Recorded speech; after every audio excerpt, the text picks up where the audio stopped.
अंतवन्तैमे देहा नित्यस्योक्ताः शरीरिणः असानिनो अप्रमेयस्य तस्मादुद्धस्व भारत। अविनाशी अप्रमेय नित्य स्वरूप आत्मा के सभी शरीर नाशवान कहे गए हैं। इसलिए भरतवंशी अर्जुन तू युद्ध कर। आत्मा ही अमृत है, आत्मा ही अविनाशी है, जिसका तीनों काल में नाश नहीं होता है।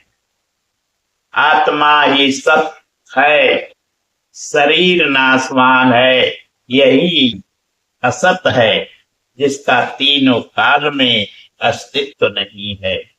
शरीर नाशवान है, इसलिए तू युद्ध कर। इस आदेश से यह स्पष्ट नहीं होता है कि अर्जुन केवल कौरवों को मारे।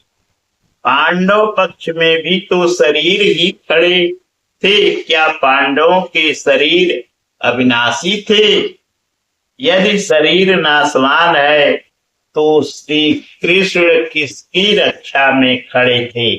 क्या अर्जुन कोई शरीरधारी था? शरीर जो असत है, जिसका अस्तित्व नहीं है, जिसे रोका नहीं जा सकता, क्या श्री कृष्ण उस शरीर की रक्षा में खड़े हैं? यदि ऐसा है तो वे भी अविवेकी और मूढ़ हैं, क्योंकि आगे श्री कृष्ण स्वयं कहते हैं कि जो केवल शरीर के लिए ही पछता है, श्रम करता है, वह अविवेकी और मूढ़ बुद्धि है। वह पापायु पुरुष व्यर्थ ही जीता है।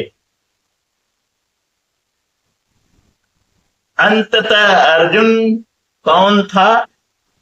वस्तुतः अनुराग ही अर्जुन है। अनुरागी के लिए इष्ट सदैव रथी बनकर साथ में रहते हैं, सखा की भांति उसका मार्गदर्शन करते हैं।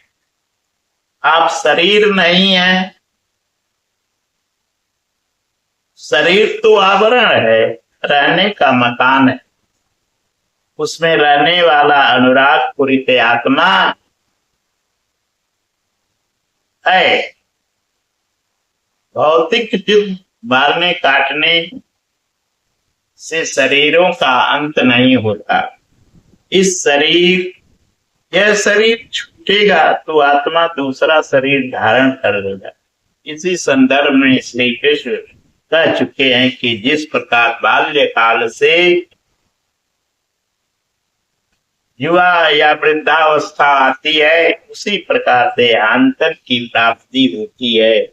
शरीर काटेंगे तो जीवात्मा नया वस्त्र बदल लेगा।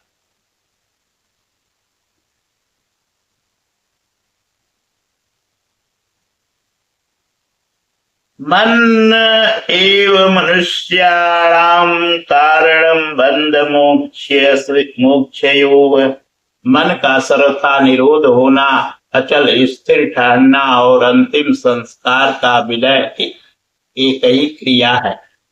संस्कारों की सतह का टूट जाना ही शरीरों का अंत है।